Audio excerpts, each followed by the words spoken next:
Greetings, holiday shoppers. There are no longer any shopping days left until Christmas because today is Christmas Day, and this is Christmas Creeps, your one-stop shop for holiday movies and TV shows all year round.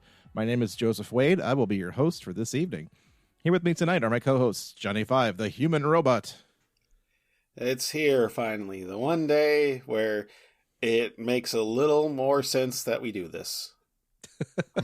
Merry Christmas, J-Man. And Mr. Bradford is here as well. Brad, Merry Christmas. Keep the change, you filthy animal. Ho, ho, ho. Merry Christmas. Wow. Merry Christmas. We're getting classy up in this joint. How are you fellas doing? That did not sound like a can. Breaking out the fancy stuff tonight, are we? We like to class it up here every once in a while. Yeah? Yes. Well, a symbolic can check. Bradford, what are you working with this fine Christmas day? It is not actually wine. It is a Delirium Noel, the most thematically appropriate drink that I could get for this Christmas day. Oh, boy. J-Man, do you have any holiday beverages on your end of the table? I got a Fisherman's Friend Original Extra Strong. Ooh. What on earth is that? They are cough drops made entirely of licorice and menthol. That'll do ya. Oh boy, yeah, They are literally the only good thing to come out of England.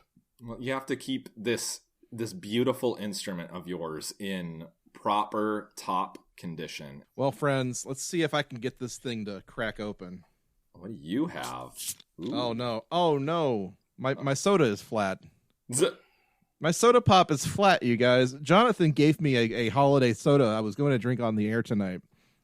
And then two things happened. First, J-Man informed me that he already drank his. Yeah, I got bored. And as one does when you get bored, you drink soda. Yeah. I mean, there are worse things to do with a bottle of soda. I suppose. Stay tuned for that. Oh. But no, mine apparently has gone flat. This is a I'm Sheets sorry. Pop pumpkin pie soda. Pumpkin pie flavored soda, everybody. For the uninitiated, Sheets is a convenience store. It's a gas station, actually. This is a gas station. We've talked about this before. Sheets is a gas station, and I'm going to drink some pumpkin pie flavored soda. You know, I don't hate it. Now mix it with the eggnog and SoCo. Hang on. I do have eggnog and SoCo here, but I do also have a shot glass, and that shot glass is getting filled with pumpkin pie soda. A little bit of Southern Comfort. Bottoms and up. We're going to have ourselves a pie. That's like the mom number 6, right? Have ourselves a podcast. We're going to have ourselves a merry little party Christmas. podcast. Get crunk, friends, because it's the holiday season. Yes. Well. Wow, those actually go really good together. I'm shocked. Kids, don't try this at home because it's addictive.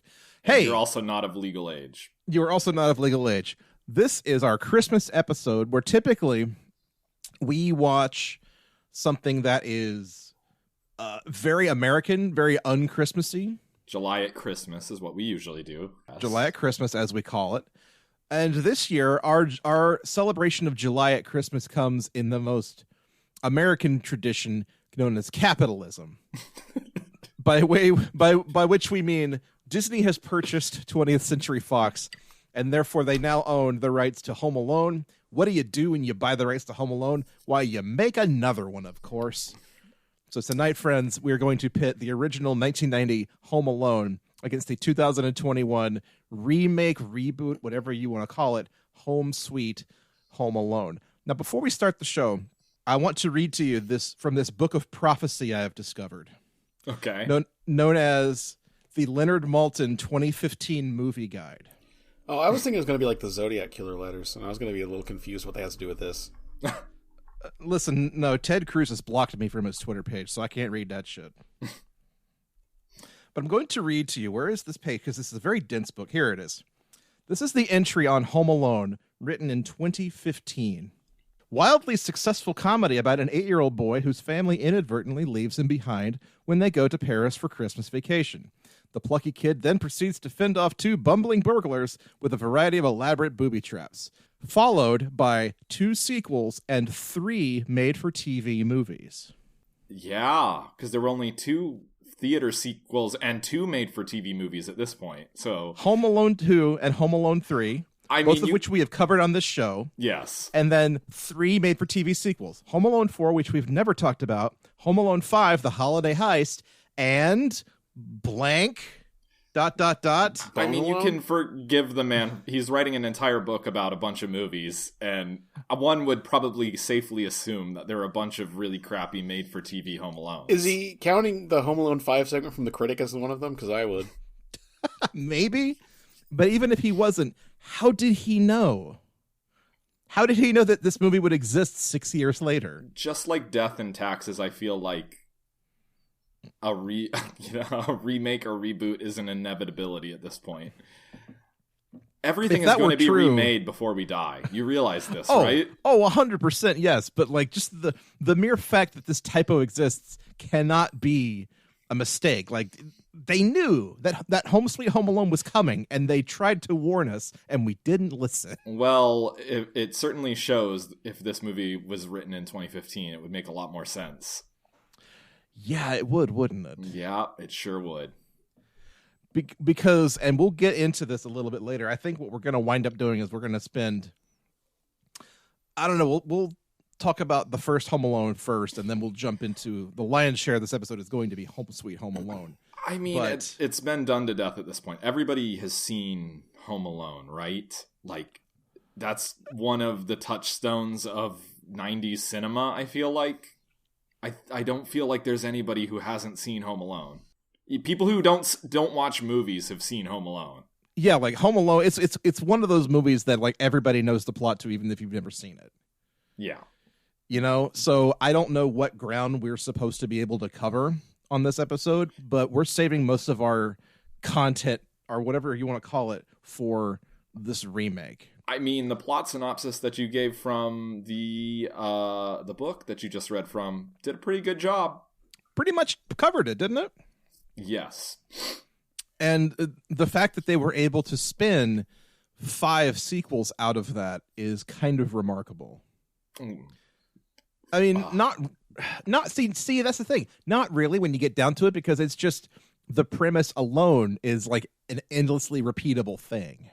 I mean, it's literally an episode of Tom and Jerry spun out into a 90-minute live-action film. With some sentimentality thrown in for good measure because it's Christmas. Or as the remake like very blatantly points out, this is an episode of Looney Tunes. This is a Wile E. Coyote Roadrunner cartoon brought to life. That you watch in the back of your BMW, as one does. That you then fall asleep in, as one does, because the Looney Tunes are just that boring nowadays to a child. When you have your Fortnites and your TikToks, violence is everywhere. When you have your $700 fucking Lego sets. Yeah. Is that how much the Tower Bridge one is? Probably. I think it's closer to 400, but yeah, it's hundreds plural. That's ridiculous. It is $399. Are we going to talk about Home Alone, the original, first? Because I actually didn't remember a lot of this movie. Because I hadn't seen it in like 20 years. I mean, I watched this, and I also watched that episode of Nirvana the Band, the show we did, so I'm pretty good on Home Alone 1. It's remarkable. We were... My family was watching it. We all watched the original Home Alone together. I wouldn't subject them to the new one. I refused to. They wanted to watch it, and I said, "You don't want to watch this."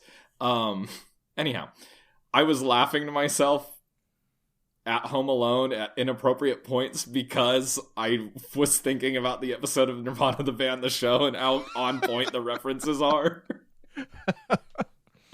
Like the Michael Jordan cutout, and then the "I'm not afraid anymore. You hear me?" Like the very specific like pulls that you wouldn't think that somebody would pull out and reference in a TV show. Those are great. Can we just talk about Nirvana the Band, the show again? No, I'm just kidding. No, we can't. I know. If you'd like to hear us talk about that, we'll put that in that episode in the show notes, because it was quite a fun time. But yeah, so J-Man and I, neither one of us watched the original Home Alone for this, because I think for the two of us at least, that's one of those like formative movies for our generation that it's just seeped into our bones. details of that movie, we don't need to see it again. Yeah, and I figured if I watched it before, I wouldn't want to watch the remake. And if I watched it after I watched the remake, I would, like, just be too mad to do this show. I would be like, you owe me 2 fucking hours and you're not getting any more of my time. I did it as a double feature with just a short break for a shower in between, and let me tell you, The shower was necessary. The shower was necessary. Well, I watched the original before the remake, but yeah, that was a trip. Well, yeah, let's get into the original Home Alone for just a little bit. For those of you who are just joining us on this planet Earth, Home Alone from 1990, directed by Chris Columbus, director of The Christmas Chronicles Part 2, which we also covered this year, is the story of Kevin McAllister, an 8-year-old kid from Chicago, who, I'm just recapping the plot again from the Leonard Maltin book. What am I doing? All right, so you have this kid from a well-to-do family who manages to sleep in and get miscounted when they're trying to plan their big Christmas Day, God knows why, trip to Paris. I don't know why they're flying on Christmas Day. That is psychopathic. It's not at Christmas Day. It's a couple days before. I think it's 3 or 4 days before because he sets up the Christmas tree. His spoiler alert, if you're just joining us, his mom comes home on Christmas Day. I believe, that's right. The whole thing. Maybe I should have watched the damn thing. Oh well, I had better things to do. Right. Anyway, so his family and his cousins, they all leave him home alone because they miscount, and he spends a lot of the movie doing 2 things. Kind of like a big running theme for their first Home Alone is Kevin coming to grips with that he at some point has to be in some way, shape, or form self-sufficient. Like, at the start of the movie, he has no idea how to pack a suitcase. Like, he has no idea of the idea that, like, well, you're going to need clothes, right? Yeah, and there's like a little bit of growing as part of one of the themes, I suppose. Yeah, and at the end, like, he's managed to go shopping enough that they have some sort of food. And along the way, there's a couple of career, like, house burglars, the Wet Bandits, Harry and Marv, who are breaking in houses in the neighborhood. They know that Kevin is home alone, so they try to break in on Christmas Eve, and he basically violates the Geneva Convention several times, making homemade bungee pits for them. This is the part of the movie that everybody remembers, of course. Yes. And it's only maybe 20 minutes of the film, if that. But it's the meat and potatoes. This is what every kid fantasizes about. He booby traps his entire house. And it's a 15-minute live action cartoon. Yeah, what every kid fantasizes about, grievously injuring Daniel Stern. Listen, somebody has to pay for these Wonder Years mistakes, okay? Who among us? Yes. And that's kind of the long and short of it. Yeah, it's a fun little thing. But also the Christmas part of it, the reason that people still come back to it every Christmas is because it is a movie about realizing that you actually care about your own family. And like the family feel good vibes are real strong in the end of that movie. So that's, for what it's worth, it earns those feels and earns those points. So that's kind of why we made it such a big hit back when it came out, and why there are now 6 of them. It's just peppered with actors that you just love to watch just do their shtick too, like John Candy as just a fat guy who likes polka, and then Joe Pesci and Daniel Stern as the robbers, and Catherine O'Hara screaming a bunch. Catherine O'Hara, who I have watched like 4 of her movies in the last week, and also like a season and a half of Schitt's Creek, and I gotta say she is absolutely wonderful. I've always loved her. I have an interesting question for you two. What's that? Do you think that if Home Alone was not a Christmas movie, it would be as loved or Absolutely not. It'd be the fucking Three Ninjas if it wasn't at Christmas. As well remembered. Yeah, I feel like it would be like this late 80s, early 90s action schlock if it was not a Christmas movie. It would be as well remembered today as Uncle Buck is. What's Uncle Buck? There you go. See, sure. Some people love Uncle Buck. It's the movie that John Hughes made before this that starred John Candy and Macaulay Culkin. Okay. And it's not a Christmas movie. It's a movie about a family with a weird, fucked up, dynamic. it's kind of the predecessor to Home Alone, but like it's not a Christmas movie, so nobody watches it once a year every year. Yeah, just think about all these movies that are kind of in the same ballpark from like the late 80s, early 90s. That, yeah, like when's the last time you watched Curly Sue? Mm-hmm. Come again? Exactly. Excuse me? What the fuck is that? Gesundheit? Yeah, it's very good as a Christmas movie, though. I feel it captures, especially the first opening 5-10 minutes, captures like the raucous family home scene around Christmas when you have like too many kids, too many families all stuffed into one house. There are 6 kids and then 7 kids in the cousin's family. It's a lot of kids. Uncle Frank, stop fucking. When we were watching it, my wife turned to me and she goes, "They're Catholic, right?"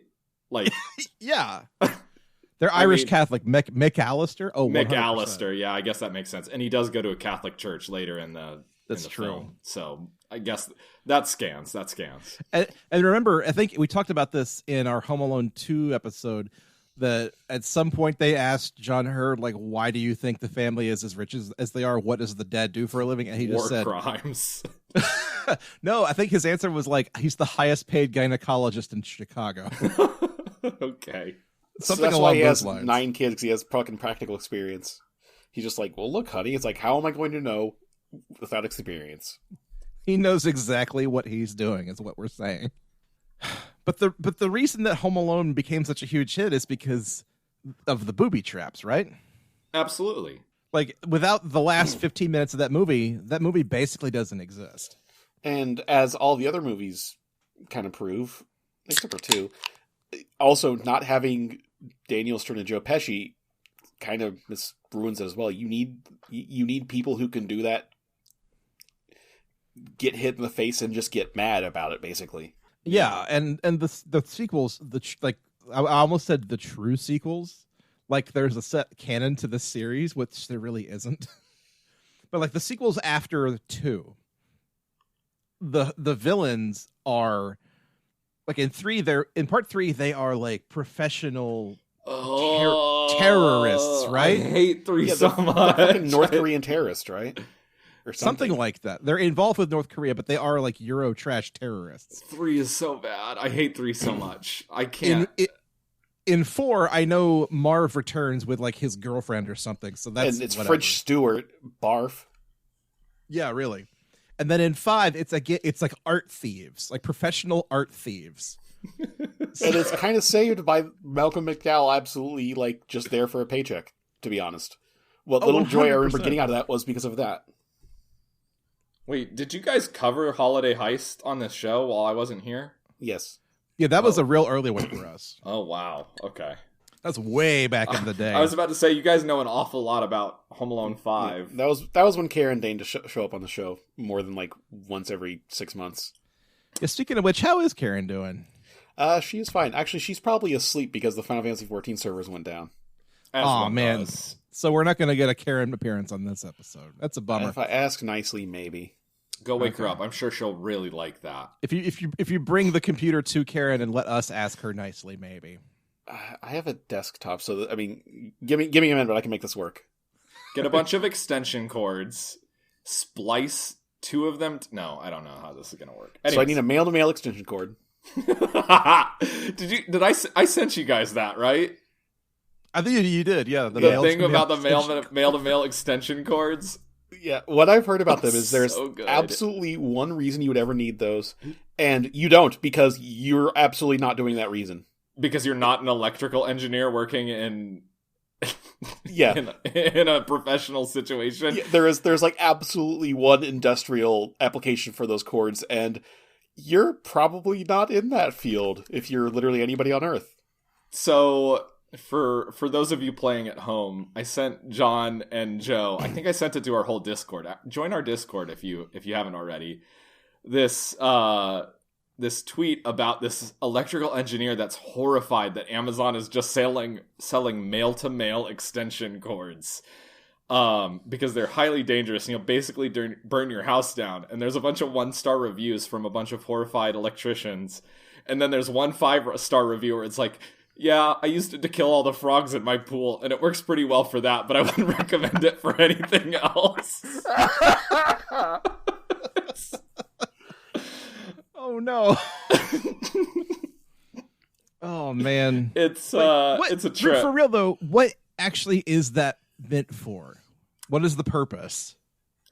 I just have to assume there's some weird industrial situation where you have two female outlets that you need to connect, but nobody has that in their home. Like nobody in their right mind needs that sort of thing in their home. Like the I don't even remember the one application I heard for it, but it was like specifically like a very specific type of industrial machine. So like, no, you the listener absolutely do not need one of these. Like, is it just a product meant for professional arsonists?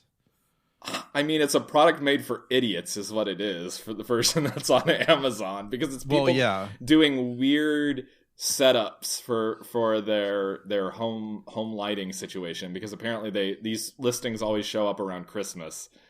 I mean, yeah, if you're buying it from Amazon, you're going to get the Amazon Basics, like cheap, crappy version of it. So yeah, it's the version for idiots. Yes. I shouldn't say that. I'm using a lot of Amazon Basics in my home right now. Well, hey, anyway, let's... Also, the reason it's coming up now, too, is a lot of times the reason people are asking for them is because they're trying to plug in Christmas lights. Yes, exactly. They're trying to connect there it is. Two sets of Christmas lights in a way that they shouldn't connect them. Which is basically why... they want to flip-flop it around, basically. Like, they want to take the female end of one end and connect it to the female end of another end, which is a very dumb way to do it. But right, which is why most Christmas lights that are sold now are manufactured to be circular like that. But people sometimes just don't get the memo. Yeah, because if you plug them in that way, you're still going to end up with a male end exposed regardless. Yeah. A live male end exposed, so... Oh my god.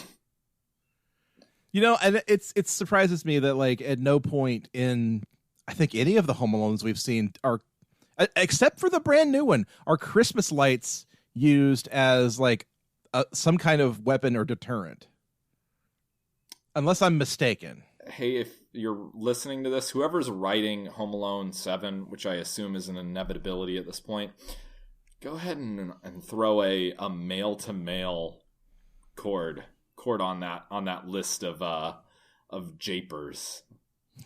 Yeah, okay, I found what I read before. Japes and japers. Basically, yes. the if you want to call it practical use for it is if you're trying to power your entire house off of a generator. Which you also shouldn't be doing that because you're not a fucking electrician. Yeah.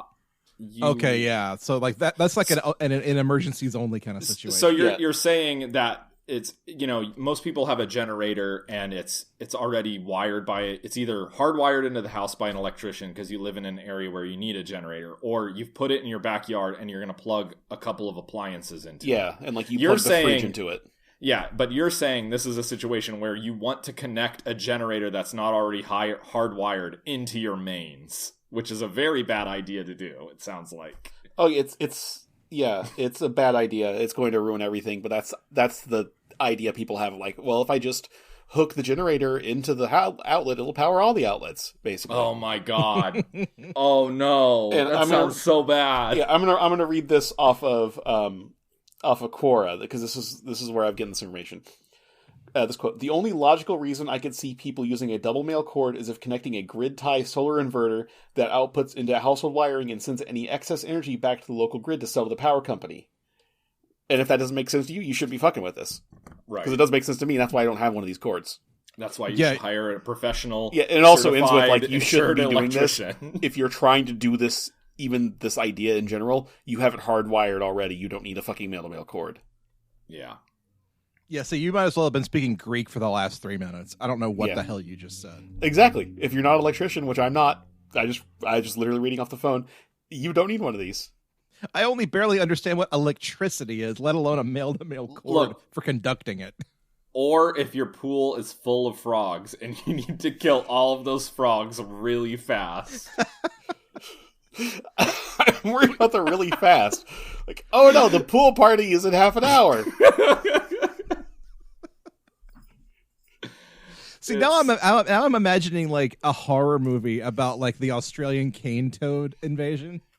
And like luring them all into a pool, and like, how do we electrocute them all? Use a male-to-male cord from the clubhouse. Honestly, I would just like throw a couple lily pads in there, just be like, "Hey, welcome to Ibn Otter's Jug Band pool party." Yeah, we had a pool when I was little, and I guess we didn't really chlorinate it properly or something, or didn't do anti-frog measures, and we had quite a few frogs in there, and they just kind of hung out. Yeah, my brother-in-law has a pool, and I think they just do salt water, and the frogs just live in like the little filter box, basically. Yeah, they're not hurting anybody. I mean, frogs are pretty cool, so I'm not bothered. Well, they keep the bugs out of there, so whatever. Yeah, exactly. Yeah. So in doing a little bit of research on whether or not Christmas lights have ever been used as a means of deterrence or attack in a Home Alone movie, the answer that I came to is no, but the film that did is a film that references and rips off Home Alone pretty hard, Better Watch Out, which we definitely have covered. Oh, they're going to say The Long Kiss Goodnight. Well, we have two Home Alone adjacent films. We had Better Watch Out, and we had a Dial Code Santa Claus. And Bone Alone. Oh, I guess. And Bone Alone. Bone Alone, yeah. I don't think the dog in Bone Alone really knew how to, rig up a light situation like that, though. Yeah. What we're saying is this is a missed opportunity, and people that have capitalized on it have done it poorly. So, speaking of Home Alone, yeah, guys, where do we want to go from here? Because I think we're all electrical talked out. Just a couple other notes I had on Home Alone. Yeah, sure. The whole neighbor thing with the story about him murdering people, it's a little spooky, and other sort of elements like being home alone around Christmas is a little bit spooky. And I think I've mentioned this in a more recent episode. Having like a little edge of spookiness on Christmas is really nice. I think. Yeah, I like it. I like what it does. Good job. Good job. Yeah, movie. It's a fun detail, and the fact that it's Buzz delivering this exposition of like this horrible thing that this old man may or may not have done, it kind of just like, especially once you realize that it's all BS, it just paints Buzz as even more of a bully than he was. Because like, man, what a horrible story. Yeah, and then the other plot element that I had never noticed. Well, I mean, of course, I watched it when I was little, but the whole toothbrush scene is actually really clever. Mm-hmm. Because of that scene, Kevin feels like he can't go to the police and he has to deal with this on his own because he thinks he's a criminal. Oh. See, I never put that together before, but which is also why he then kind of like he decides the only place he can go is church. Yes. Yeah. So it all ties back in together. See, what we're getting at is like the script for Home Alone is actually remarkably tight. It's a well-made film, well-written, well-acted. Yeah. And I mean, it's the remake it's a good movie. Does go to the pains of making it clear, but also it has the characters say why they can't go to the police. So good job. Yeah, it absolutely does. Like the tell instead of, how they say in comics, show don't tell. It's kind of the opposite of this. Yeah, they're having their character explicitly say why they can't go to the police rather than just having it implied like this. The thing with remaking Home Alone, and I feel like we're going to start to get into Home Sweet Home Alone here in a moment, is there are a couple of ways to do it that they have tried so far. You can go the Home Alone 3 route, which is just do the same premise, completely different characters, which is fine. You can go the Home Alone 4 route, which at some point we'll get into in depth, but like I know that was like a backdoor pilot for a TV series that never got picked up. But Home Alone 4 like reintroduces the original canon and then messes around with it because it's like Kevin McAllister is played by a different kid and Marv shows back up and it sounds like a mess. And he only has like 2 siblings now. Yes. The other 3 died in some kind of war. What happened to Big Pete? Oh, he died in Nam. Big Pete's plane was shut down over Wellsville. It spun in. There were no survivors.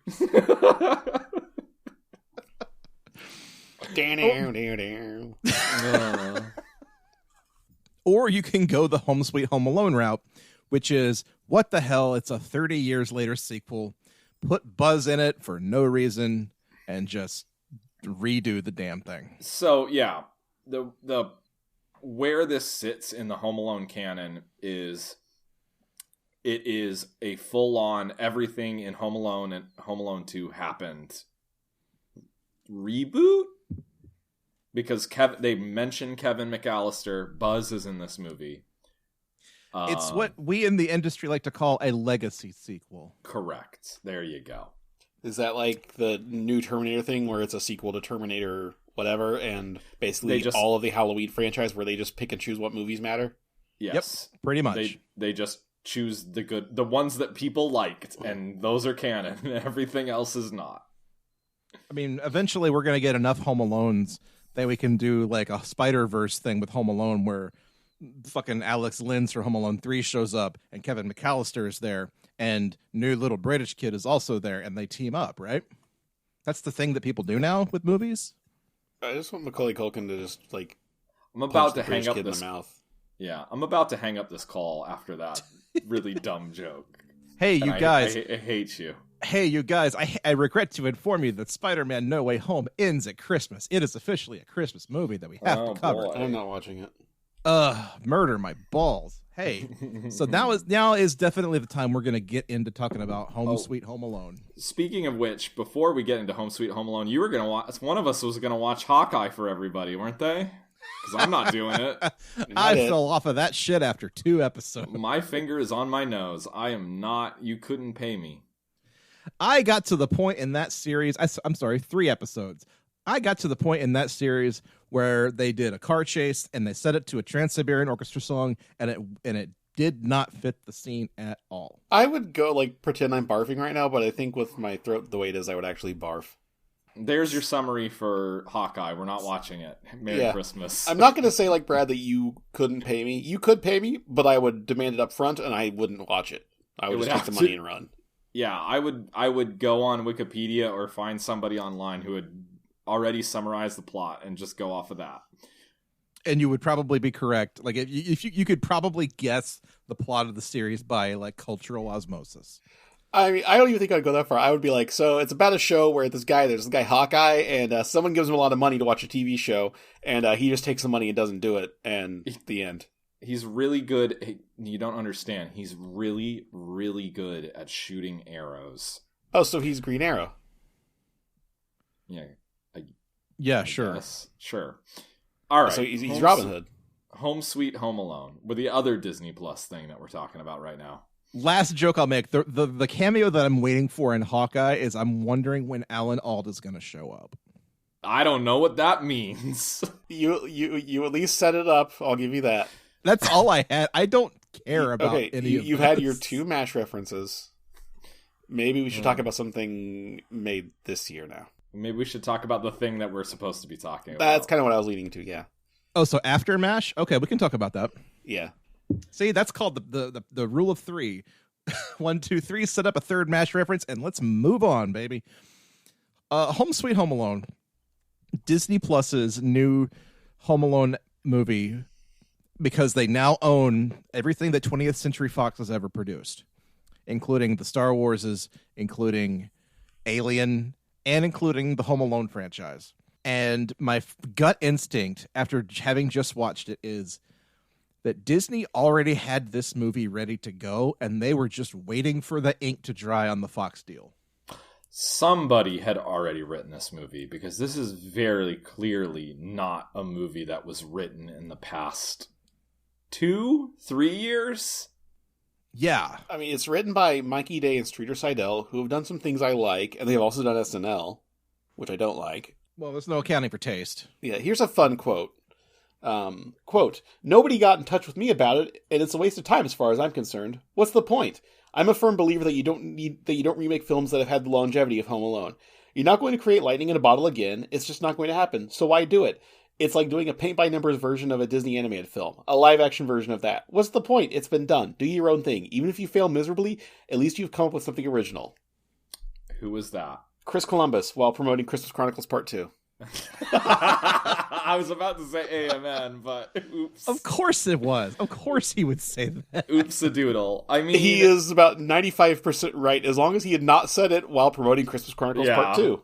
That's the kind of the rub there, isn't it? Like, he's absolutely right up until that point. The context is king here. The jackass has a point, though. It's like, yeah, you can still watch Home Alone. You don't really feel like there's something that it needs an update on it, you know? Timeless. Right. It's very good. It held up incredibly well. The only thing that Home Alone would need to be updated with is like the presence of smart technology and mobile phones, which this film does, but it kind of skirts around in very lazy ways. Like it basically treats it as a non-entity. Yeah. It's like, do you remember how every horror movie set in like 2008 had to go out of their way to make, I don't have any bars. Oh no. Yeah. Oh yeah. Yeah. We haven't done this in a while, and I want to bring it back because it's Christmas and I'm feeling generous. Okay. I'm going to ask Bradford to summarize the plot of Home Sweet Home Alone. I see how it is. In 60 seconds or less, and whatever time is left on the clock, I will donate that dollar amount to this week. I'm going to say St. Jude's Children's Hospital. Okay. The 1 minute is on the clock. Bradford, are you ready? Yeah, I'm ready. Put me in. All right.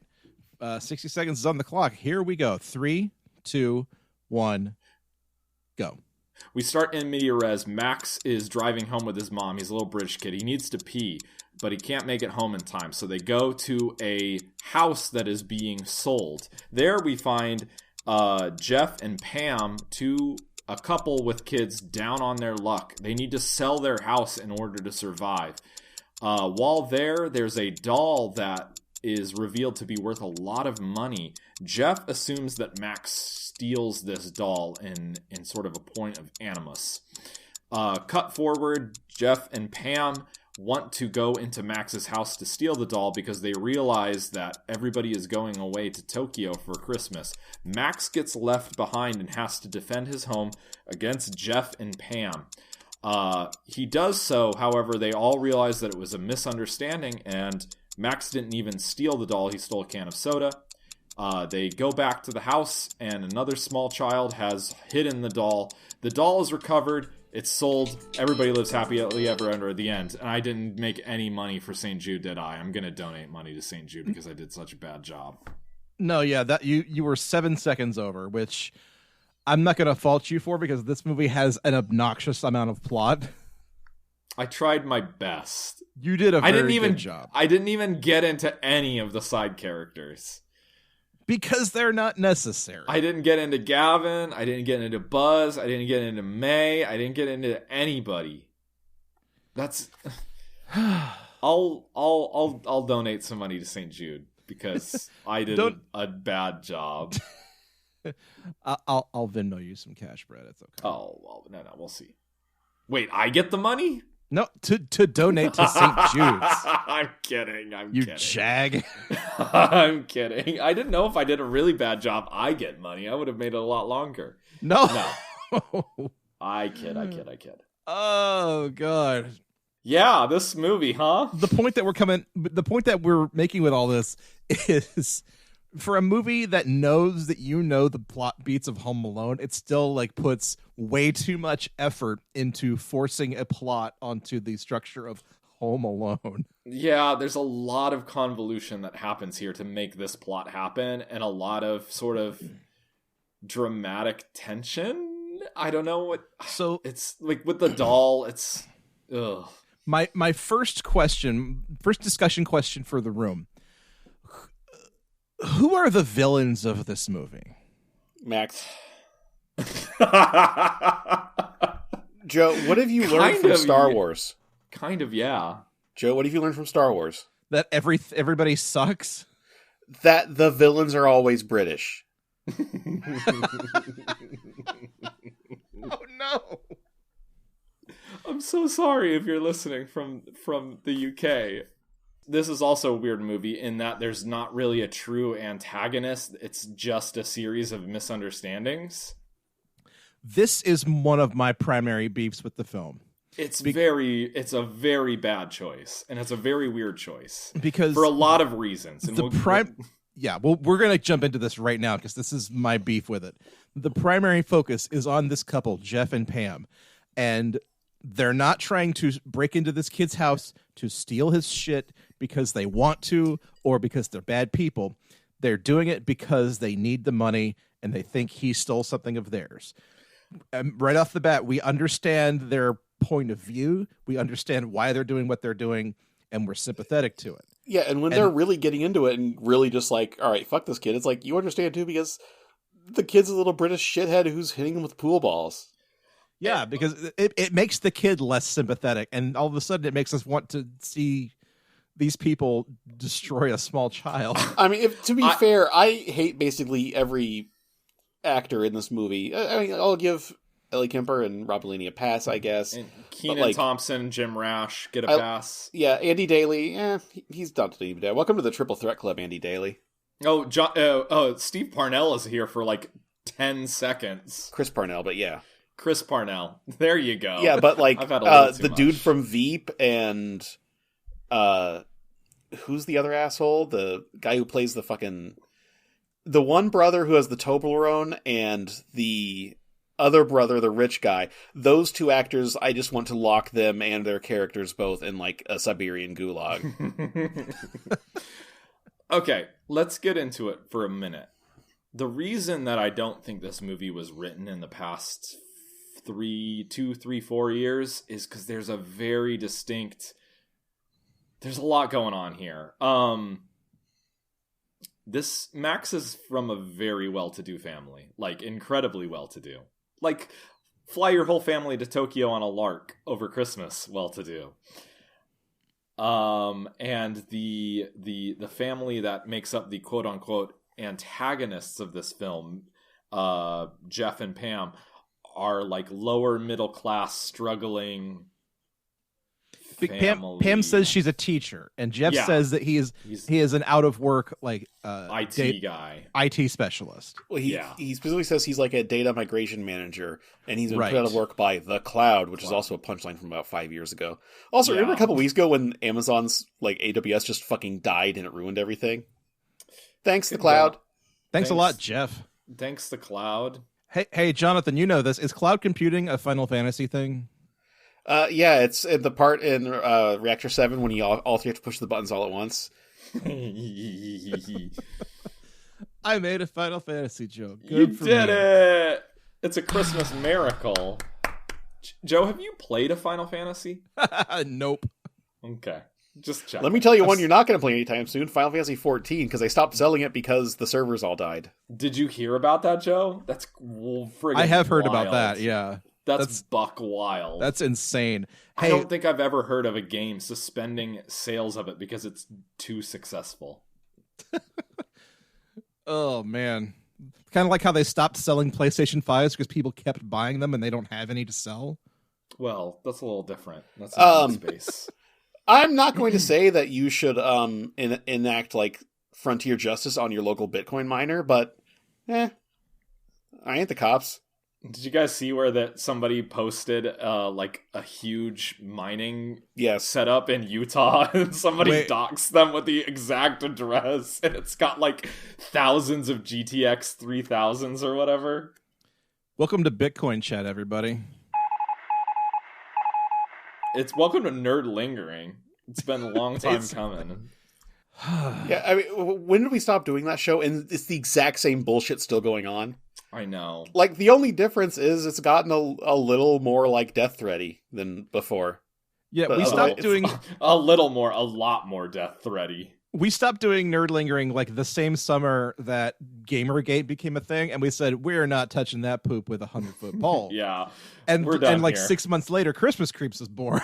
But, like, what did we make fun of then? We made fun of Bitcoin. We made fun of Star Citizen. That shit's still fucking going on now. Bronies aren't really a thing. Bronies kind of had a weird turn where maybe they're okay. I don't know. Well, the thing is, like, half of the bronies either just became like regular furries, which are are fine as far as I'm concerned. Yeah, in this day and age, furries are fine because the reason you didn't like furries back in 2000 on the internet was because the furries on the internet were people on the internet in 2000, aka they were fucking terrible. Yeah, it was more of like a thing you didn't understand, but I feel like it's like combination of that and combination of the fact that the people being the loudest about being a furry in 2000 were just all weird sex nerds. Yeah, there you go. There Basically. you have it. But honestly, a lesser evil in this day and age. Yes. Oh, 1,000%, yes. And probably on the right side of history. If we're being completely honest. You can have all the gross, nasty fursuit sex you want, as long as you're not wearing a Nazi armband while you do it. Don't do that. Yeah. There you go. You hit the nail on the head. As long as it's not actively hurting anybody. Well, anyways, if you've been listening since Nerd Lingering, wow. Good on you, I guess. God bless you. Anyhow. But basically what we're coming around on here is that the supposed antagonists of this film are too sympathetic because their plight is one that we understand all too well. And there's no fun in watching them get their shit wrecked. There's no, it's the worst part of this movie. Like, it's the problem with this movie. I mean, like I said this before, here's my Santa's Workshop on this movie. So when they first come up to the house, they spend a good while slooping and sliding in the driveway. Have them spend the entire home invasion sequence doing that, just falling down in the driveway, while some actual malicious burglars try to break into the house and go through the fucking death maze. Thank you. Because Kevin McAllister's family was loaded, and that's fine. But the Wet Bandits were like weird creep. They were actually criminals, like actually stealing a bunch of shit. Yeah. They were stealing from everybody and actively destroying homes by doing their Wet Bandit shit. And that's why that movie works. And that does not translate over to this, especially with income disparities the way that they are. And in Home Alone 2, they're stealing money from sick kids. Like, what the fuck? Yeah, like it makes it's even more so that way. They're like Snidely Whiplash style villains. Like those movies go out of their way to show you how terrible Marv and Harry are, to the point where in part 2, Harry pretty much just announces his intent to shoot Kevin in the face. Yes. And in this one, it's less cut and dry. It's a lot less cut and dry. They're two parents trying to save their home that they wanted to grow old in. I mean, it just has the general movie cliche of like, if these characters would actually stop and talk for 5 seconds, they'd realize, oh, you said this and I thought you said that. Well, that's a wacky misunderstanding. Now we don't need the second hour of this movie. Yeah, and it's all based on a misunderstanding that they thought this kid stole this doll. When the real villain of the movie, that little shithead 3-year-old, stole it. Yeah. Yeah, this whole movie could have been a voicemail. This movie could have been an email, yes. Like they could just call the kid's house. It's like, hey, do y'all have our doll that we know you saw when you came to our house? No, he took a soda. Yeah. Did any of you think he actually stole the doll? No. Part of me thought so.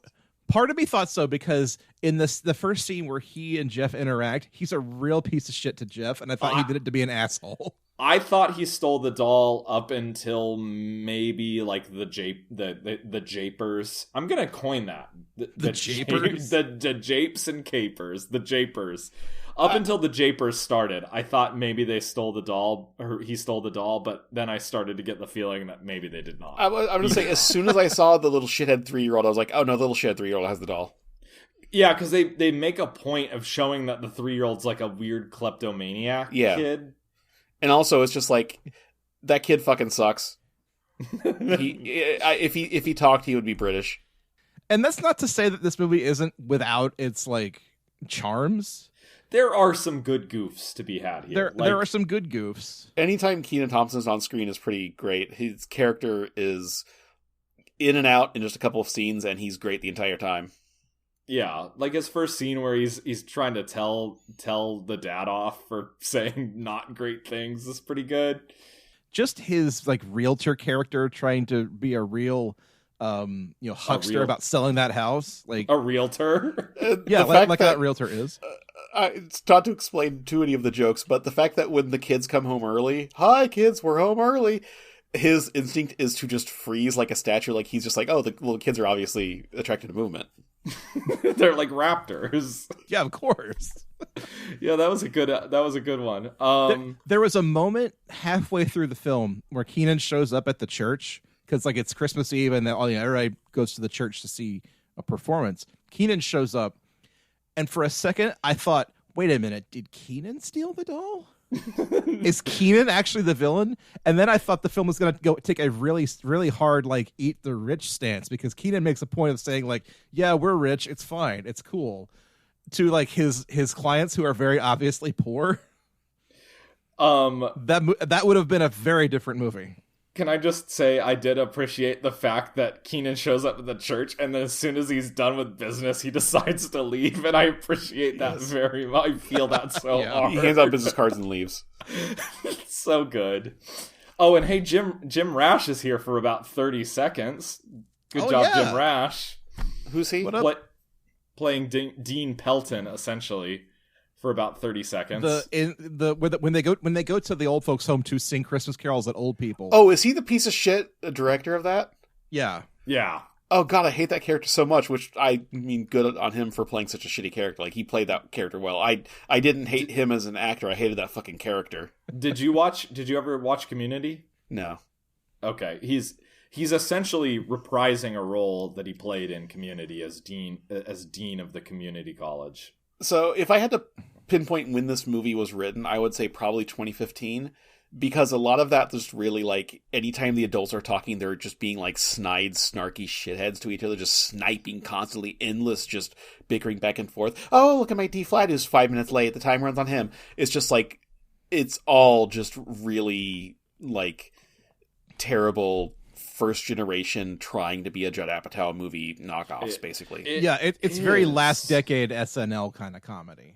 Yes. I really would bet good money that this movie was not written in the last 4 years. My theory that this movie was not made within the last 2 to 3 years, it was probably made in 2018, maybe. Who knows? Is the fact that throughout this movie, they use a lot of the John Williams Home Alone music. Or sound-alikes. Or sound-alikes. Like the Home Alone theme, like the Kevin theme, like Brad coined it. It's like 2 or 3 notes off. And it made me wonder if they had made this movie before Disney had bought Home Alone so that they couldn't legally use the Home Alone music in the movie that they now own. The only thing I have going against that is they say that COVID interrupted production. I thought I was having a stroke when I was listening to Kevin's leitmotif, but they changed like 2 or 3 of the notes. It's maddening. Like, did they do it to like make that like, oh, this is the new Home Alone theme for the new kid? Is that what they did? Because they use a lot of the actual music elsewhere in the film, and they don't change a note. They do, and they actually use Kevin's leitmotif in other parts, which is weird, right? Yeah. He's just the anti-Kevin. He is Nivek. If we can get him to say his name backwards, he'll go back to his home dimension of Great Britain. He'll go back across the pond from whence he came. Banish him back to Turf Island. No. Well, I'm not saying no to that. Why do they keep referencing Christmas Vacation in this movie? I noticed at least 3 distinct references to Christmas Vacation. Yeah, when you use Mele Kalikimaka in your movie, it's like, you know what the fuck you're doing. Yeah, like there's only one point of reference for that in Christmas movies, and it's Christmas Vacation. But also, you know, just the plot point of the brothers' family showing up randomly in the middle of the night. Like, that's a total Cousin Eddie kind of moment. Guys. Yeah? Can I come into the Christmas Creeps confessional really quick? Okay. I'm going to sit down on one side, and you two are going to sit down on the other side. I've never seen Christmas Vacation. You should watch it. It's pretty fun. Okay. Yeah, it's good. Maybe I guess I'll watch it this year, and I'll let you guys know what I think. I feel like our generation has 3 or 4 like canonical Christmas movies, and it goes A Christmas Story, Home Alone, Christmas Vacation, fill in the blank. But like those 3 definitely. Yeah, that might be the last one is whatever is important to you as a person, in which case it would be a Muppet Family Christmas for me. I didn't know whether to fill that with Muppet Christmas Carol or Scrooged or Die Hard or nothing. Yeah, and if you go a little older, or if you go a little younger than us, it's like Elf and the Santa Claus, maybe. Jingle All the Way. If you're after that toy again. If you're after that toy again, definitely check out Jingle All the Rob Way. Delaney's after that doll again. Kind of. All right. So we're wrapping up our discussion of Home Sweet Home Alone and how it relates to the original. And we haven't even talked about the most, I won't say important elephant in the room, but definitely the elephant in the room, which is Buzz McAllister. Was that mean? I don't know. I love that he is so unforgivably Buzz about the entire thing too.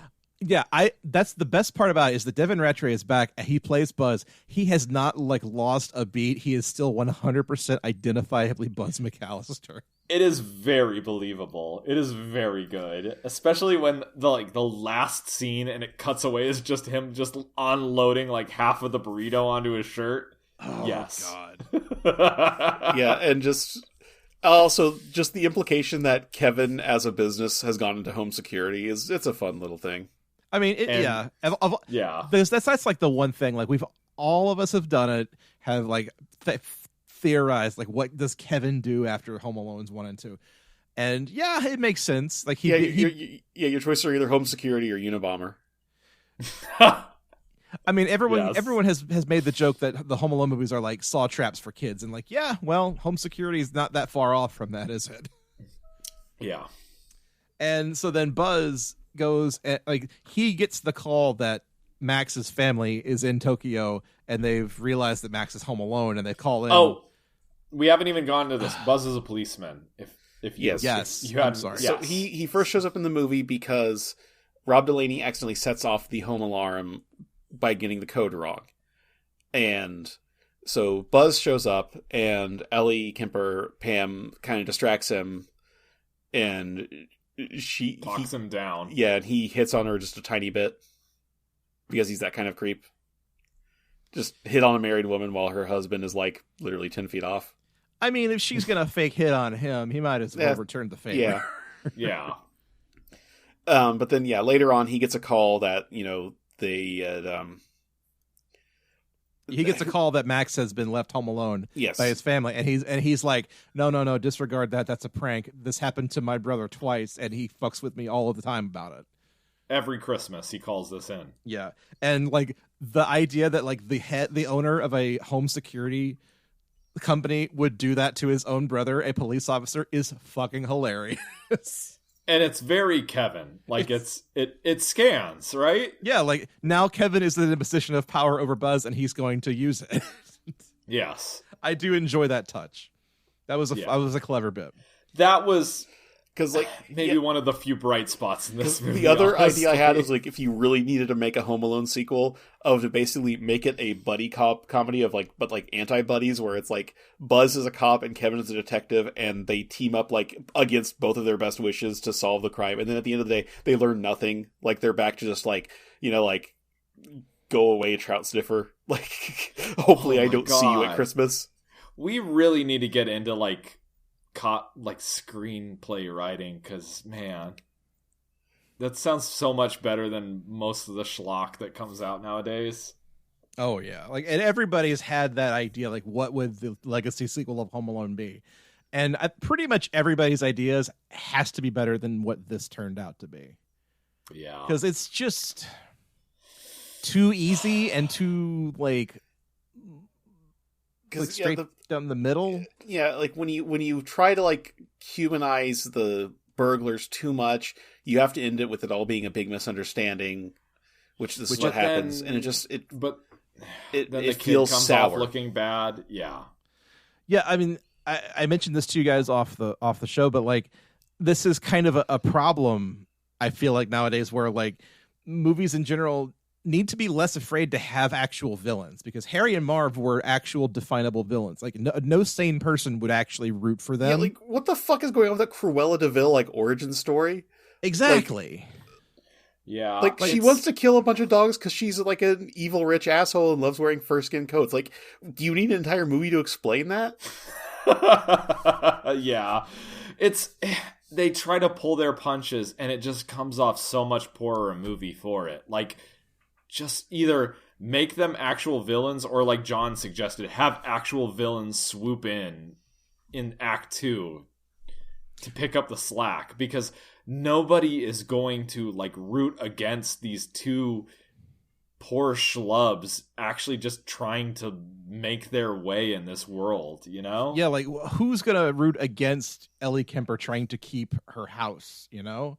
That's right. That's what a monster Also, does. when she wasn't a black stocking cap with cat ears. I mean, he dressed Yeah. up like Santa Claus and she dressed up like Catwoman. Yeah, like, okay. It's adorable. But still. Like, that's like the main malfunction of this movie is that it assumes that everybody has to have a point of view here. Like, you can just have a movie with villains. It's okay. It's fine. You can just have Perry and Marv be two bad crooks who want to kill a child. Yes. Who want to do a murder on a child. Like, at no point in this film does anyone say the line, "He's a kid, kids are stupid." Because they are trying to not alienate any children possibly watching this film. Because this is product for a Disney streaming service. But at the same time, no kid would be alienated by that. Kids would be like, "Oh, that guy super sucks because he thinks I'm dumb." Well, you think I'm dumb? Well, fuck you. Get your guy here with a paint can. Yeah, exactly. It's like, only a villain would say something like that, which, hey, Marv is a villain. Ugh, I hate it. Yeah. So, yeah, I think we're all in agreement on this. 100%. Go over to the crankometer. 1,000,000%. Yes, let's do that. So the crankometer, folks, this is our patented XY scale for rating Christmas movies. The X-axis is the Christmas quotient, how Christmassy a film is. The Y-axis is the quality quotient, how good the film is. So, gentle friends, let's start with OG Home Alone. The X-axis, how Christmassy is Home Alone. I gotta get this out. Podcast over. Crankometer equals very yes. I agree with John here. I think it's maybe even a 4 or 5, because it just nails that whole feeling of Christmas with too many people in a house. We've gone over this with Muppet Family Christmas and Christmas Vacation as well. Yeah, like, there's a reason that the Christmas movies we think are actually good as Christmas movies all kind of have that same feel premise to them as well. Yeah. Right. Yeah. So I'm gonna go ahead and say it. It's a natural 5. Home Alone just is the epitome of a Christmas movie for our generation, because it hits that feeling of Christmas with and or without the family, and your weird cousin who's gonna wet the bed after he drinks too much Pepsi. Exactly. Smiles at you. Yes.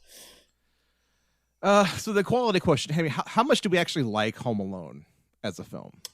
I mean, it's very good. It's kind of timeless. It really held up better than I thought it would. Yeah, like it's one of those Christmas movies that even to this day, like, I will find myself just kind of randomly watching in the middle of summer just because I just enjoy it that much. And so, like, yeah, it's amazing how much Macaulay Culkin carries it as well. Yes, like, he does a very good job. Yeah, like, I mean, this movie's a pretty good indicator of, like, any other kid, and this kid's just a little shithead. Like, as we've seen with the most recent entry. And as evinced by the fact that there are 5 sequels, they definitely hit on something with the Home Alone formula that it works so well. And yeah, every little thing about it was kind of a magic trick. Like, it's one of those movies, kind of like we talk about it a lot. The original Die Hard, like, they captured lightning in a bottle with it. Yeah, I was going to say the term lightning in a bottle is thrown around a lot, but it really I mean, is I even case think in this. when we watched Home Alone 2, like, it is a weaker entry just because it's basically just a gang war. Yeah.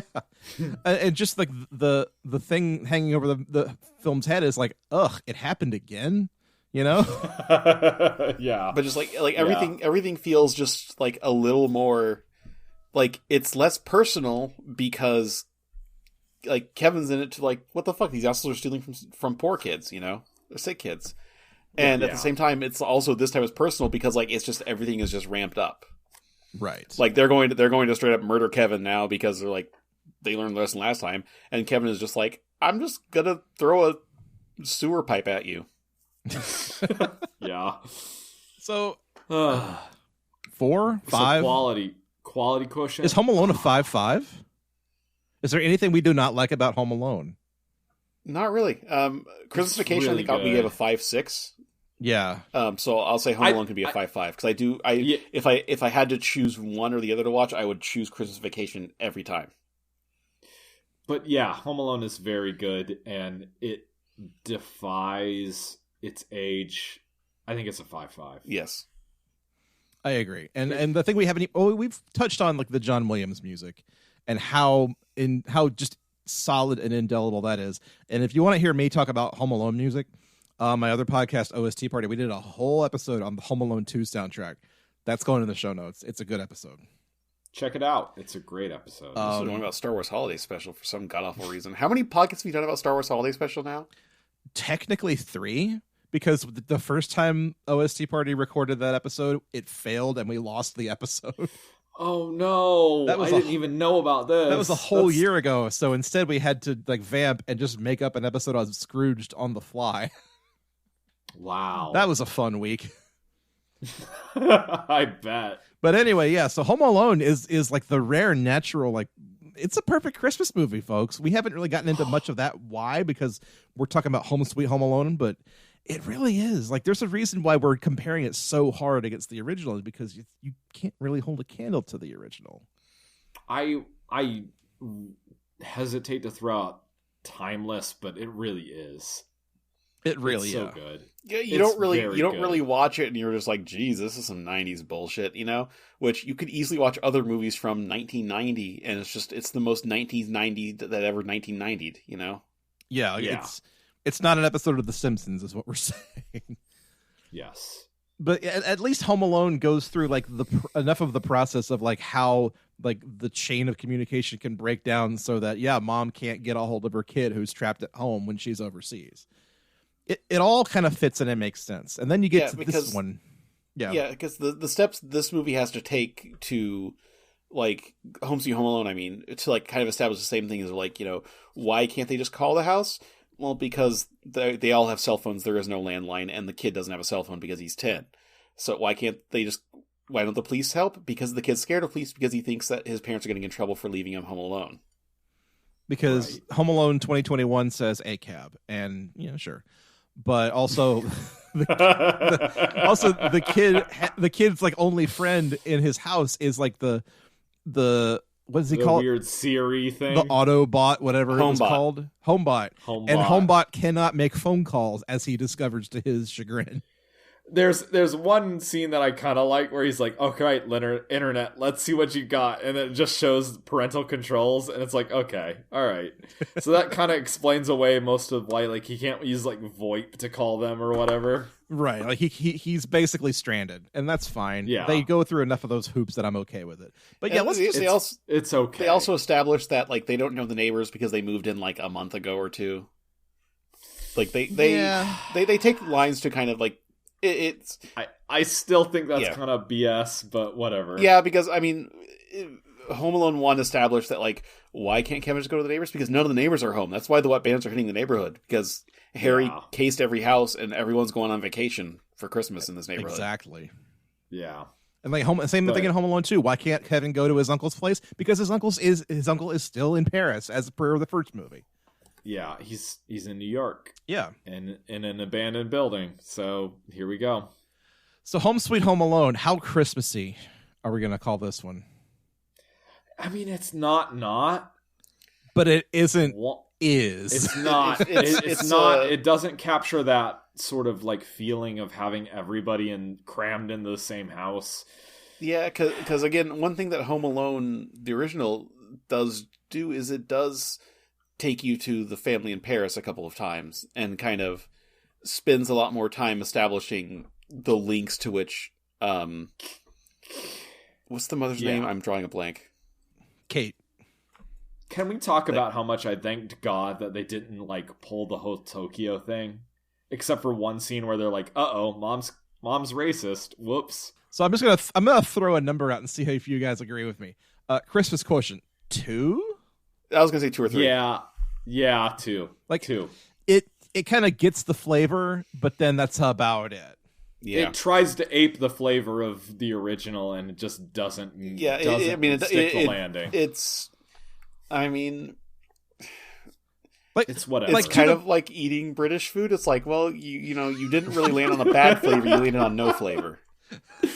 Thank you. Like there's a scene where they're like all wandering around, and 2 kids are playing Injustice or something, and then one is on a VR headset. Like, who gives a shit? Whatever. They're trying to make a modern version of it, but it just doesn't work. Right? It just because again with the scene in Home Alone, they're all running around in a panic because they're preparing for the trip. And this is just a bunch of shitheaded kids being loud and annoying. Yeah, they're just being obnoxious because kids are obnoxious. Yes. So yeah, 2 is fine. I'm fine with that. Quality 2. quotient. So this is the real meat and potatoes right here. How good did we think Home Sweet Home Alone actually was? -2. -2. -2 is my gut because of like the weird class war stuff that just doesn't work in 2021. Yeah, it's super tone deaf. Yeah. Yeah, the fact that slandering the British aside, this kid just is a little too smug for this. Yeah, he is. I personally didn't buy him as a good main kid for this. He's just too. Let's call a spade a spade. If this had come out 4 years ago, it probably would have landed a little better, right? A little better. 2017. Maybe, probably. Maybe it would have been like a 0. Like, our priorities have skewed 2 somewhat in the 4 years since. I mean, the problem is, I think if you made it 4 years ago, you just have like fucking one of the Stranger Things kids, basically. Yeah, and we could hate on it for completely different reasons. Yeah, it's like, Finn Wolfhard is ruining another nostalgia thing. Cool. I mean, it still would have been a tone deaf thing as far as regards to economic class goes, but it's even more so in 2021, right? Yeah, the flavor hits much differently. Yeah, it's kind of like watching a John Hughes movie. You watch John Hughes back in the 80s, you can tell that these movies have a really weird relationship with race, but like, it got worse over time. Like, the movie, it was never like good per se, it just got worse. Yeah. So that's a 2 -2? I think that's a 2 -2, folks. Yeah. I think that's fair. We've gone so far. It's a long way around the barn to say that the new Home Alone is not good. I mean, this is our Christmas double episode. What do you want to do? Yeah, really. I mean, so yeah, that's Home Alone and Home Sweet Home Alone. This is why we don't do 2 films per episode, because we go on for way too long. But we got a couple of things to wrap up before we round out our Christmas episode here. We put the call out for a couple of listener questions, and let's see here. One of you guys replied. I gotta find it here again. Oh, our buddy Jakob from Europe asked us a question specifically about Home Alone. And he says, when you were watching this as kids, did you ever get scared shitless every time you saw that talking furnace, or is that just a me thing? Yes. yes. I actually had. So when I was in my home as a kid, we had the room to the utility room had a stained glass door. Oh, and it was always lit up, and I was scared shitless of that room. I hated that room. It was absolutely indelible on my psyche. And I think this movie is to blame for that. I mean, that was not just a you thing, Jakob. It was totally a thing. Okay, so the house I lived in when I was under 10, it was an older house, and the basement had several different rooms in it, So, when you go down to the basement, the first thing you're in the laundry room, and then behind that was where the first time the shower had been put into the house, the shower was in the basement for some fucking reason instead of the bathroom upstairs. Right. Weird. But then there was also a room off to the side that we just it was like a general junk room. There's a lot of just storage and tools and things like that. I remember my dad had a beer can collection. He had a 6-pack of Billy beer unopened. Wait, you lived in Oklahoma. All of this was near beer. Yeah. Right? Not Oklahoma, but yes. Also yes. All right, fine. Anyway, but then there was another room that the door was locked to it. It was it wasn't really locked, but it had a sliding bolt lock on it to keep the door shut, and I was always fucking terrified of that room, and all that was in the room was my fucking uncle's motorcycle that didn't work. Joe, please chime in and tell us you had a room that you were terrified of when you were little. My grandparents' basement was very much like that, yes. And the only thing that was in the basement, it was just old Christmas decorations from like the 40s and 50s, and then the washer and dryer it was definitely still in use from the 70s. It was old as shit, and it sounded like a truck falling off a cliff. Clonk, clonk, clonk, clonk, clonk, clonk, like that. This is the weird thing about children's psyches, because I also, despite being terrified of that stained glass room, I clearly remember like being in my grandparents' house when I was little and sleeping on a cot right next to the furnace and actually thinking it was super cozy and nice. Like it looked like the furnace, like you could see into it with like the stuff burning. Super nice. I mean, I don't know. It's a problem of like, I mean, it's still to this day, like, it really bugs me. Joe, you know my house. You know how close, like, where I park is to the door, right? Yeah. It's still, like, unnerves me sometimes if I come home too late of just, like, it's way too open. Something could just rush for me around the side of the house or from around the side of the shed or from the neighbor's yard or from the fucking street. It's just, like, it's way too open and you just feel like, all right, I just got to get to the door as fucking quick as I can. That's like today. I think that's like an animal thing. I totally have spaces like that in my own house.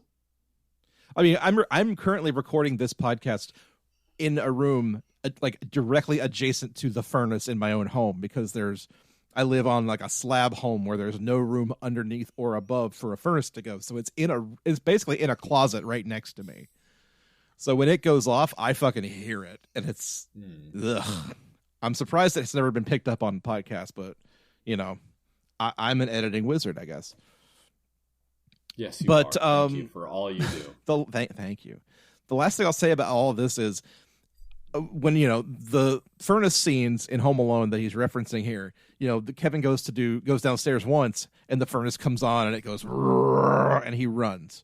The second time he goes down there to do laundry, he's imagining the furnace and it's like speaking to him. Hello, Kevin. That didn't occur to me until much later in life when I was watching this film and realizing, oh shit, he's imagining it talking to him. And that just made it worse.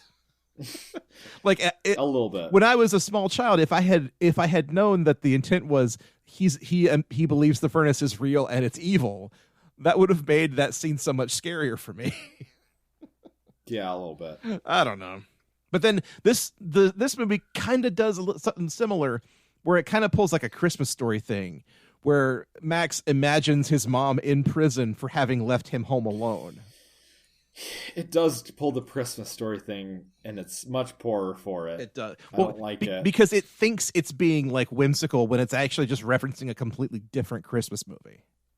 A better Christmas movie. Oh, of course. Yeah.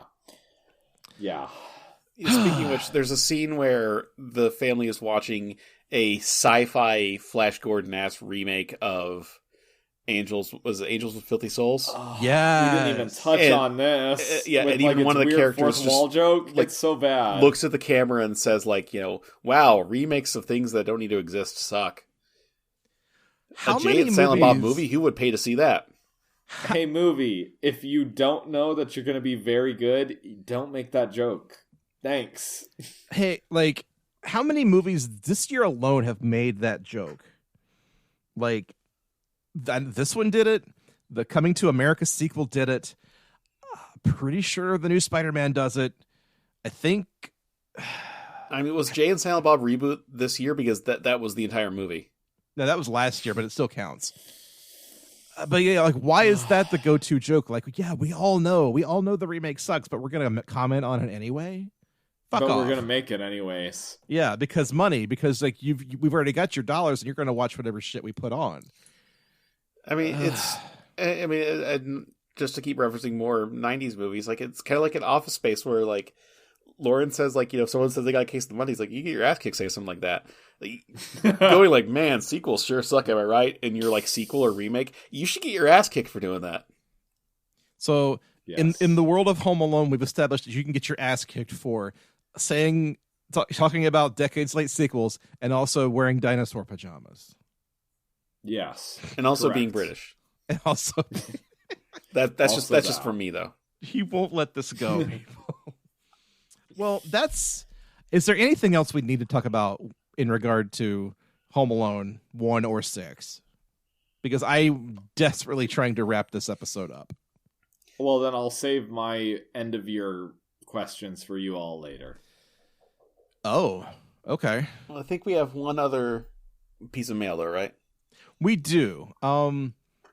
So the last thing we got to do is to give thanks all around. Thanks to John and Bradford for being here with me to do this ridiculous show. Thank you you're for welcome. editing it. I mean, you're the real champion here. Come on. This show's my baby. I love it, and Yeah, I want y'all to enjoy doing it with me, and I want everybody to enjoy listening to it. But thanks to you for listening to this 3-hour monstrosity, however long it winds up being. Thanks to, gosh, I don't know, everybody who's ever retweeted our dumb shit on Twitter at Christmas Creeps. This is a labor of love, and we bring it to you twice a month because we are sick individuals and we love company. We can't thank you enough. Yeah, also, Sickos, emojis all around. Yeah, and I want to say, we love you so much. Yeah, I want to say thanks to all of our friends or guests who have come on, and especially those who have come on more than once, because goddamn. Yeah, like Nick and Libby. Yeah, it means you guys actually like us, and we appreciate that.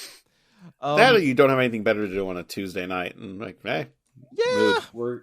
We're gonna get a little emotional because it's a Christmas episode. Yeah, so we're all thank slightly you all. drunk. We're allowed, and it's Christmas. Definitely thank you to the composer of our usual theme song, "Happy Christmas, You Guys," Simon Panrucker, who we've never officially ever spoken to. It's just a song that Jonathan found on like a royalty-free music website, and we liked it, and we started using it. It's such a wonderful song. It's so silly and It goofy, is. and it's like it's peppy and upbeat whenever we aren't, and I think that which is frequently. which I feel like gives us the juice to do the show in the first place. But also, a very special thank you goes out to this week to an individual who emailed us just a week ago with a piece of music that he composed. The piece of music is a very fun rendition of Carol of the Bells. You heard it at the beginning of the show, probably at the middle, and we're going to play it again here at the end, by the artist Bard's Bizarre. We're going to put that in the show notes. We'll put a link to the YouTube video, all over the place, so y'all can check that out. And I'm going to go ahead and say it. If you compose any like oddball Christmas, music, and you want us to feature it on the show, shoot it to us at xmascreeps@gmail.com, because that's the kind of thing that I'd like to get into more in the new year, is just, highlighting some odd Christmas music. 'Cause that's kind of our bag around here. It really slaps, dude, and we appreciate you putting yourself out there. 100%. And I'd like to point out, with the message this person sent us, they thanked us for basically warning them about the horrible left turn train and plane and automobile crash ending of 8-Bit Christmas. Because you don't want to sit down with a 6-year-old or a 10-year-old and then be surprised with a dead dad alert 30 seconds left on the movie. Yeah, exactly. No joke. And also, just because that means that this person listened to the entire episode, and for that, I can only say thank you so much. This is a labor of love, and sometimes we do go on for entirely too long, but like right now, like exactly right now. But it's because we love what we do and because we enjoy it so much that we're going to keep on bringing this to you as long as we physically are able. Because they're for some reason always going to make more Christmas movies, and we have only barely scratched the surface. Because capitalism. So maybe that's the one good thing. Maybe you did one good thing, that you always give us crappy Christmas movies to watch. There are still movies off of the original pre-episode 1 list that Joe, Karen, and I made that we've still not fucking touched. Yeah. Like, Deck the Halls is one of those, like, loaded guns. I don't know if it's any good or not. I mean, it has Danny DeVito in it, so it can't be completely terrible because he's at least fun. But it also has Matthew Broderick in it, which... Deck of the Halls has been our next episode like 7 or 8 times in the last couple of years. And then we find another dog fart movie, which Thank you, Dog Fart Movies, for not letting me watch Deck the Halls. Yes. Bless you, Dog Farts. I think maybe if we're gonna give thanks to anybody overall, thank you, Dog Fart Movies. That's gonna do it for Christmas Creeps for, I guess, 2021. I don't think we're gonna do any new episodes until sometime in the new year. Are we? That's a wrap, folks. No. We're not going to do any more. No, this is it, folks. This is it for 2021. We'll be back, bright and early sometime in January to bring you a brand spanking new episode. But, if you're listening out there, Merry Christmas, Happy Holidays, and we love you. Join us on the web at christmascreeps.com. You can email us anything you want at xmascreeps@gmail.com. Leave us a star rating and a review on Apple Podcasts or Spotify. Wherever you listen to the show, that's where you should leave a review and let people know that this is a show that you enjoy listening to all year round. Because let me tell you, the day after Christmas, our ratings go through the floor. People stop looking for Christmas podcasts the day after Christmas. You lifers, we appreciate you. You're our heart, our boo, our soul, our everything. Thank you. This show has broken me. Like, I was on Discord, another channel, and someone brought up Silent Night, Deadly Night 2, not knowing much about it. And like, God, why do I have an encyclopedic knowledge of this fucking, like, third or fourth banana Christmas horror franchise? Yeah, I have a top 10 list of Christmas movies that somebody asked me about at work. And I'm like, I actually have an actual opinion about this. Ugh. There was, Cracked put out like a list yesterday of like 15 Christmas movies that are so bad they're good, and like 14 of the 15 are like legitimately terrible, and right in the middle is Christmas Evil, and I'm like, wait, but that's good. No, that's just good. Like, just because it's old and creepy doesn't mean it's automatically bad, Oh man, Christmas Evil was so good. We have gone so far off the rails, we've crashed into the ravine, and the show is over. But from the bottom of our inky black hearts, Merry Christmas, Happy Holidays, Happy New Year. Thank you so much for listening. We will see you in 2022. Good night, everybody. Good night. Good night. Thank you. Merry Christmas. Happy New Year.